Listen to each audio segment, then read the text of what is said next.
안녕하세요. 저는 42살 여자이고 5살 연상의 남편, 그리고 10살짜리 남자아이와 9살 딸아이를 데리고 사는 가정주부입니다.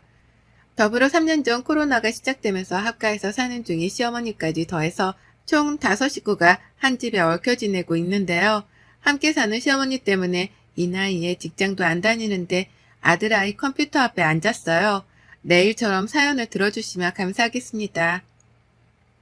코로나로 세상이 떠들썩하던 3년 전 저희 어머니는 경기도에 있는 저희 집으로 합가를 하러 들어오셨어요. 그날이 바로 어제인 것만 같이 생생한데요. 결과적으로 합가를 해서 지금껏 함께 살고 있었죠. 처음 합가를 제안한 건 시어머니셨고요. 평소에도 아이들이 좋다는 걸 이유로 들먹이며 합가를 하고 싶다는 말씀을 자주 하던 어머님이셨습니다. 결혼 초부터 시아버지께서 몸이 불편하셔서 병원을 자주 들락거리셨는데요. 그것 때문인지 혼자 남편 뒤치다거리를 하면서 집에서 지내는 것이 힘들다고 하선을 자주 하시더라고요. 적적하고 외롭다면서 말이죠. 하지만 저희 부부도 애들 둘 키우며 바쁘게 사느라 합가를 한다는 것 자체는 꿈도 꿀 수 없었답니다. 시어머니의 시아버지까지 모신다고 생각을 하니 저희도 분명 부담은 컸었거든요. 물론 합가 자체가 싫은 게 가장 큰 이유이긴 했지만 말이죠.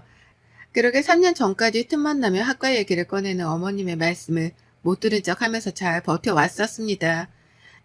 애들이 학교에 들어가고 나서부터는 학부모가 된 저까지 덩달아 바빠져서는 더욱 어머님에 대해서 신경을 쓸 겨를이 없었네요. 남편이 대신해서 시아버지 병간호를 하며 시어머니도 간간히 챙겼고, 제가 하는 일이라고는 며느리로서 안부 인사 정도를 주기적으로 해드리는 것뿐이었어요. 저에겐 제가 챙길 제 부모님이 계셨으니까요. 그러다 코로나가 터진 후 시아버지가 돌아가시게 되며 상황은 아주 급격하게 달라졌습니다. 코로나 때문에 돌아가신 건 아니었지만 아버님 병세가 악화되어 갑작스레 상을 치르게 되었었죠. 그리고 난 후 시어머니는 혼자는 죽어도 못 산다며 남편을 부여잡고 대성통곡을 하시더라고요. 이렇게 살 바에야 그냥 차라리 죽는 게 낫겠다는 심한 말씀까지 하면서 말입니다. 그 후 남편은 시어머니에 대한 걱정의 정도가 달라진 건지 급하게 시댁을 처분하고 시어머니를 집으로 모셔왔어요. 그렇게까지 한 달이 채 걸리지 않았었죠. 저에게는 정말 황망한 때였답니다. 서른에 결혼해 남편과 오랜 시간을 함께 살아오면서 충분히 존중받고 사는 줄 알았는데 시어머니를 모시고 사는 문제를 한마디 논의조차 하지 않고 멋대로 결정을 했다고 생각하니 화도 치밀어 올랐었죠. 배우자에게서 받은 배신감도 이루 말할 수 없었고요. 하지만 별 수 없었습니다. 남편이 죽고 혼자가 된 시어머니의 마음을 채 헤아리기조차 힘들었는데 코로나가 터진 상황에서 저조차 세상 일이 어지러운데 무작정 어르신을 나가라며 쫓아낼 수도 없는 노릇이었으니까요. 여러 복합적인 상황들 때문에 제가 잠시 침묵을 하는 걸로 결론을 내렸고, 그렇게 어머님은 저희와 함께 한 집에서 사는 한 식구가 되었답니다. 그간의 어머님과 함께 살며 겪었던 우여곡절이 너무나도 많아서 이 한글에 담을 순 없지만요. 기가 막힐 정도로 이해하기 힘들었던 적들만 꼽아보자니 제 가슴이 다 철렁하네요. 어머님은 저희 집에 들어오셔서 한동안은 적응을 하는 건지 꽤나 조용하셨습니다. 마치 눈치를 보는 사람처럼 평상시에 좋아라는 손주, 손녀들한테도 말을 아끼셨고, 당신 아들이 집에 들어와도 눈인사 정도만 하시는 등 저희가 시어머니 눈치를 보게까지 만드셨답니다. 기분이 괜찮으신 건지, 어디 불편해서 저러시는 건지 등등 오만 가지 생각이 들게끔 하셨었죠. 남편도 괜히 제가 집에서 눈치를 먼저 주는 바람에 어머님이 편하게 지내지 못하시는 게 아니냐며 핀잔을 주기 시작했고, 그쯤 되니 저도 괜히 잘못을 한 것만 같더라고요. 시어머니가 정말 나 때문에 내 눈치를 본다고 말이 없는 건가 하고 말이죠. 그런 상황이 여러 번 반복이 되고 남편으로부터 의돈차는 의심과 오해를 사게 되며 저도 더 신경을 쓰게 되었답니다. 시어머니께 말 한마디라도 더 걸어보고 어머님이 좋아를 하실 만한 간식거리라도 내어드리면서 최대한 집안에서 어머님과 사이좋게 지내보려고 애를 썼어요. 왜 눈치를 보는지는 모르겠지만 처음엔 말씀도 없고 웃음도 없으셨던 어머니께서도 제가 적극적으로 관계 개선을 해보려고 나서기 시작하면서부터는 서서히 말씀도 많아지셨고, 그때부터 애들과 웃는 등 평소다운 모습을 보이기 시작하셨답니다. 평소에는 정말 말이 많은 분이셨거든요. 아무튼 그렇게 집안에서 저의 적극적인 보살핌 아닌 보살핌을 받기 시작하신 어머님은 그때부터 달라지기 시작하셨습니다. 이제는 저의 집을 완전히 자신의 집이라고 생각을 하기 시작한 거죠. 그리고는 본성도 드러나더라고요. 처음에 눈치 보며 집안 동태를 살피신 것이었고 그 후에는 본격적인 집안 어른 행세를 하신 거죠. 위덜은 아니 가장 나이 많은 노인답게 말입니다. 가장 큰 문제는 아이들을 가르치는 교육 가치관이었어요. 부모인 저랑 남편이 괜찮다는데도 불구하고 시어머니가 애들 교육에 관여를 하려고 드시더라고요. 제가 애들 아침에 꼭 먹이면서 키웠고 다만 애들이 밥 먹는 걸 굉장히 부담스러워하고 또 첫째 아이 같은 경우에는 배탈이 자주 나는 편인지라 아침에는 최대한 간소하게 먹였습니다. 코로나로 등교를 못하고 원격 수업을 할 때에도 삶은 계란이나 고기를 얹힌 죽을 내어주면서 아침을 부담스러워하지 않게 하려고 노력했죠. 그런데 어머님은 그걸 가지고서 아침 밥상머리 교육을 잘 못 시키고 있다며 저를 혼내키시더라고요. 그러면서 애들한테는 자고로 밥은 팍팍 퍼먹어야 크는 건데 니들 엄마가 잘못하고 있구나 라고 하며 억지로 밥을 몇 숟가락씩 더 떠먹이곤 하셨답니다. 당연히 애들이 먹기를 거부했고 또 싫어했죠. 제대로 된 반찬도 나오지 않았는데 밥부터 퍼먹으라면서 밥그릇에 밥만 주니 어떤 애들이 그걸 좋아라 하며 먹겠냐고요. 하지만 어머님은 그걸 가지고서도 애들이 밥상머리 교육을 못 받아서 안 먹는 거라며 큰 소리를 내셨답니다. 저도 그렇고 애들도 그렇고 기분이 나쁠 수밖에 없는 취급이었죠. 또 다른 문제는 저하고 다른 어머님의 생활 습관이었는데요. 어머님이 글쎄 남의 물건에 손을 참 쉽게 대시더라고요. 꼭 도둑마냥 말입니다. 그간에 다 제 남편이랑 자식들이었기 때문에 누가 제 물건에 손을 대건 말건 상관이 없었습니다. 손을 댄다 하더라도 제 물건을 버리는 것도 아니었고 그냥 딸아이가 호기심에 엄마 화장품에 손을 대는 게 전부였는지라 문제가 될 것이 전혀 없었죠. 오히려 귀여운 아이의 행동이었고요. 그런데 시어머니가 집안에 들어오신 후로는 너무나 많이 신경이 쓰이기 시작했어요. 첫째로 어머님은 제 물건에 손만 대는 게 아니라 멋대로 버리는 행동까지 시전하셨답니다. 며느리는 딸도 아니고 엄연히 남이기에 며느리 물건에 손을 댈 때 허락이라도 받으면 좋으시란만 그런 애이 따위도 전혀 없으시고요. 그렇게 손을 대고 난 후 멋대로 필요 없는 물건일 것이라고 판단을 하고서는 그걸 그냥 버려버리시더라고요. 그렇게 버려진 제 옷이랑 화장솜, 팩트 쿠션, 그리고 매니큐어가 한 바가지였습니다. 애들이 마냥 어린 갓난아이도 아니고 저도 기분 전을 삼아 손톱에다가 살 색깔이나 투명 색깔의 매니큐어 정도는 생각날 때 한 번씩 바르는 편이었는데요. 그것마저도 어머님은 얘 엄마가 사치이고 주접떠는 짓이라며 버리셨어요. 옷도 며느리가 뭘 입는지 구경을 하고 싶었다며 옷장을 열어보고서는 조금이라도 무늬가 있어 보이는 건 교양없어 보인다는 말씀을 하시며 버리셨고요. 이런 행동을 하필 제가 집에 없을 때마다 골라 해내시는 바람에 저는 제 물건이 쓰레기통에 처박히다 못해 집 밖으로 버려지는 과정을 지켜보지 못했답니다. 그리고는 뒤늦게야 눈치를 채고서 시어머니랑 입지름을 하며 혼자 혈압이 치솟아 오르곤 했죠. 어머님은 일방적으로 자신이 맞는 선택을 했다고 주장하시며 전혀 죄책감 같은 것도 가지질 않으셨고요. 어디서부터 문제였는지 이제는 정확히 기억도 나질 않습니다. 시어머니가 도대체 왜 저러시는지에 대해서 이제는 이해를 할 힘도 없고요.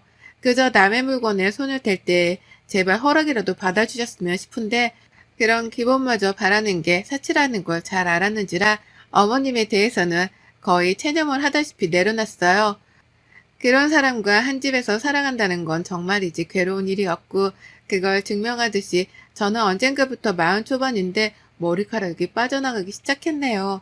자고 있으면 베개 위에 머리카락이 한 움큼씩 빠져있는데 병원을 가보니 스트레스가 원인이라는데 시어머니 때문에 이 나이에 스트레스를 받다 못해 머리카락까지 빠지다니 생각할수록 차차하고 내 부모님을 볼 면목이 없었어요.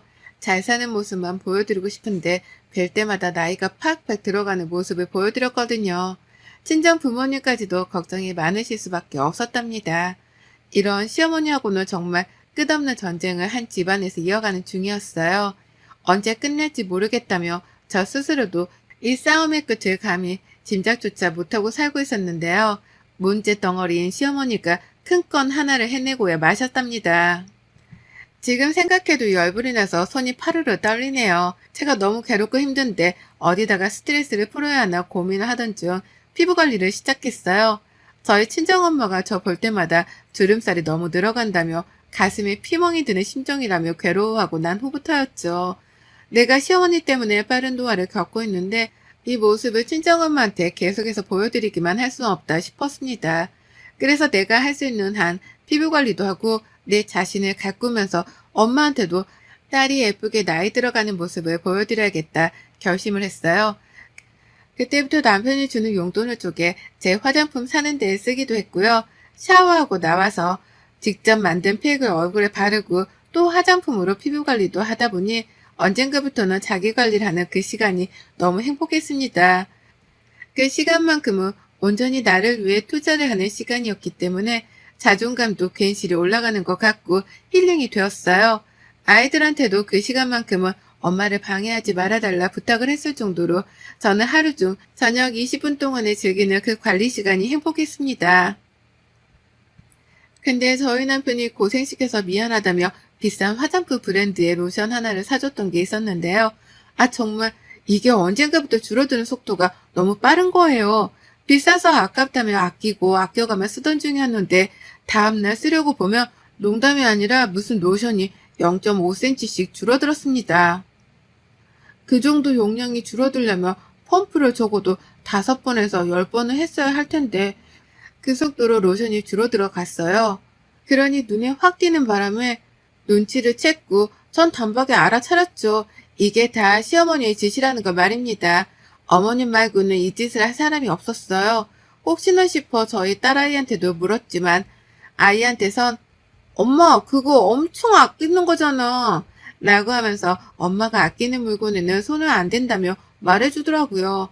어린아이조차 이런 생각을 가지고 있는데 시어머니란 사람은 그 나이에 도대체 무슨 짓을 하고 계시는 건지 생각할수록 화가 났지만 제 비싼 로션은 계속해서 줄어들어 갔습니다.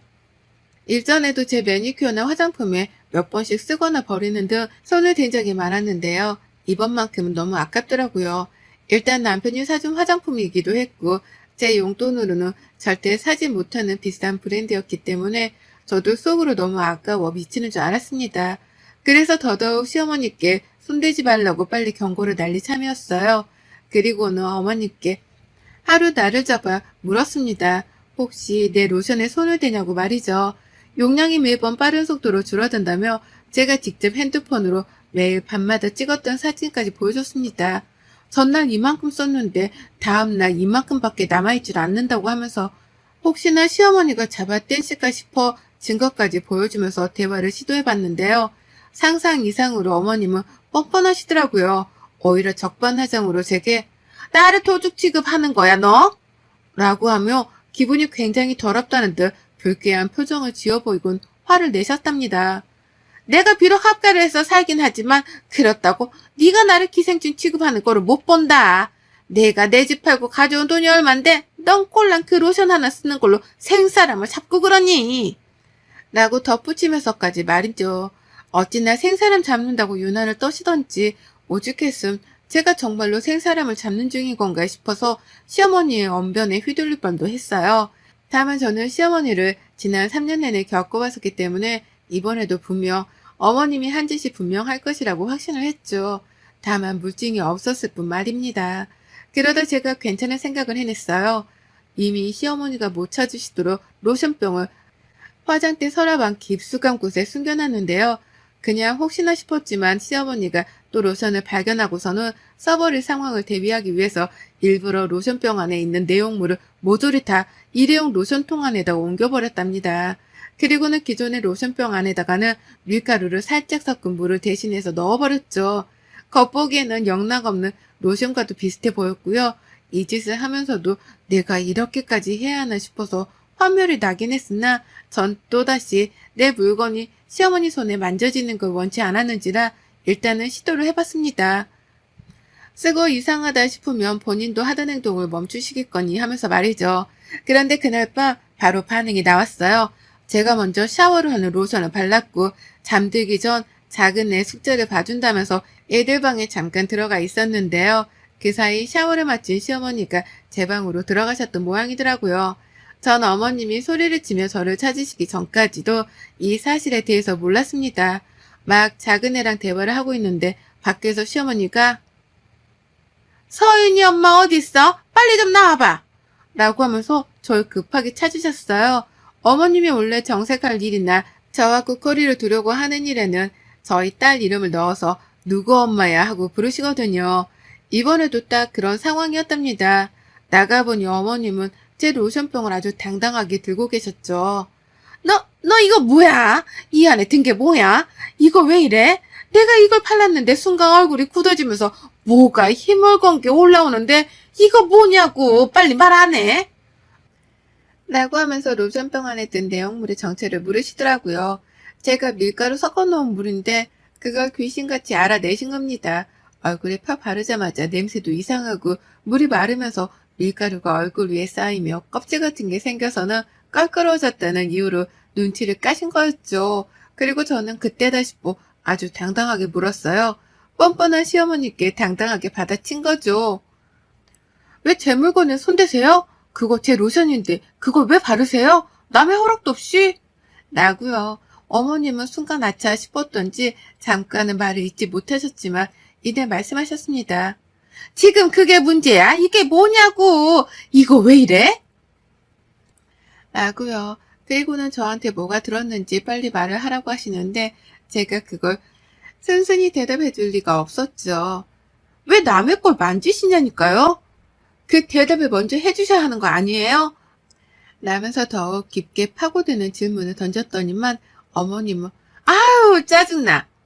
라고 거품을 불며 화를 내셨습니다. 그리고는 이게 진짜 뭐냐니까? 라며 마치 음식물 찌꺼기 물이라도 얼굴에 묻었다는 듯이 손사래를 치시며 화장실로 달려가셨어요. 세수를 하기 위해서였죠. 그리고 저는 어머님을 따라 화장실 문 앞까지 쫓아가서는 말씀드렸습니다. 그러게 왜 남의 화장품을 건드리셔서 그거 밀가루 탄 물이에요. 피부엔 별 탈 없으니 너무 겁먹지 마세요. 라고요. 시어머니는 너무 황당하셨는지 저를 쳐다만 보셨고 저는 그런 시어머니께 싱글생글한 표정을 보이면서 똑같이 노려봐 드렸습니다. 뭐 어쩔 거냐는 표정으로 말이죠. 그러니 어머님이 알아서 눈을 피하시더라고요. 이번에 밀가루 섞은 물에서 끝이 났지만 다음번에는 피부에 독이 될 약이라도 탈지 모른다 싶으셨는지 걱정이 한가득이라는 표정으로 세수를 하셨어요. 그리고 그날 어머님은 세수를 다 마치고 나오자마자 제게 앞으로 화장품에 손 안 댈 테니 이상한 거 타놓지 말라 경고스러운 부탁을 스며시 날리셨습니다. 화장품 말고 다른 것에도 장난질을 쳐놨을까 싶으셨는지 불안한 기색이 가득한 채로 절 바라보시더라고요. 부탁을 하시면서 말이죠. 그래서 전 하는 거 보고 판단하겠다고 했습니다. 내 집에서 내 맘대로 뭔 짓을 할지 모르니 싫으면 싫은 사람이 나가라는 말씀도 드렸죠. 제 딴의 행동 거지를 똑바로 하는 경고였는데 우리 어머님 그 말을 잘 알아먹으셨더라고요. 그 후부터는 제 물건에 절대로 손을 대지 않기 시작하셨답니다. 급기야 이제 완전히 저에게 백기를 드셔가지고요. 어긋난 며느리가 또 무슨 물건에 장난질을 쳐놨을까 싶어 겁부터 먼저 먹으며 행동하기 시작하셨어요. 당신 수건 닦는 데에도 혹여나 싶으셨는지 수건을 찬찬히 살펴보시고 나가기 전에 신발 속까지도 눈으로 훑어보곤 신으신답니다. 제가 설마 발에다가 신는 신발 안에 바늘이라도 꽂아 놓았을까 싶으셨던지 하루는 신발을 신지 못한 채 몇 번을 확인한다며 손가락부터 집어 넣으시더라고요. 그걸 뒤에서 보고서는 뭐 하는 중이세요? 라고 물어를 보니 어머님은 이게 다 저 때문에 시작된 일이라는 것 마냥 뚱한 표정을 지으신 채로 말씀을 하셨답니다. 네가 내 마음을 아냐? 라고 말이죠. 그러면서 차마 며느리 기분을 상하게 할까 싶어 더 쓴 말을 못하겠고 속은 열불이 터져서는 겨우 인내를 하며 찡그린 표정으로 후다닥 밖을 나가버리셨죠. 밀가루 섞인 물의 여파가 크긴 컸는지 별의 별것에도 눈으로 확인부터 하고서는 행동을 하시는데 그 불편함이 저에게까지 느껴지는 게 너무나 통쾌하네요. 불편해 죽겠다며 뭘 하거나 씻거나 먹을 때마다 눈을 개스름하게 떠서는 확인부터 찬찬히 하시는데 저 의심병을 당장 고치지 못하면 어머님이 앞으로 참 많이 힘드시겠구나 싶었습니다. 사는 게 얼마나 피곤하고 역할까 싶어서 제가 다 불편해 죽겠더라고요. 물론 그런 시어머니를 보는 심정은 통쾌한 뿐이지만 말이죠. 그래서 저는 앞으로도 더 불편하시라고 장난기 가득한 표정으로 당분간 지내보려 합니다. 밥을 먹을 때에도 일부러 괜한 의미심장한 표정을 지어 보이면서 시어머니를 불안하게 하고 또 써보시라면서 안마기를 건네드릴 때조차도 어떤 일이 일어날지 두고 보자는 장난꾸러기 같은 표정을 지어 보이면서 어머님을 긴장케 만들려고 해요. 이미 어머님은 제가 별걸 하지 않아도 불안함을 가득 안고 살아가는 게 보이지만 전 거기에다가 불난집에 부채질을 하듯이 지낼 겁니다. 언제 어떻게 터질지 모르는 며느리의 장난에 놀아나기 싫어서 긴장한 시어머니를 지켜보며 통쾌함을 좀 더 오래 만끽할래요. 여러분의 생각은 댓글로 남겨주세요. 오늘도 시청해 주셔서 정말 감사합니다.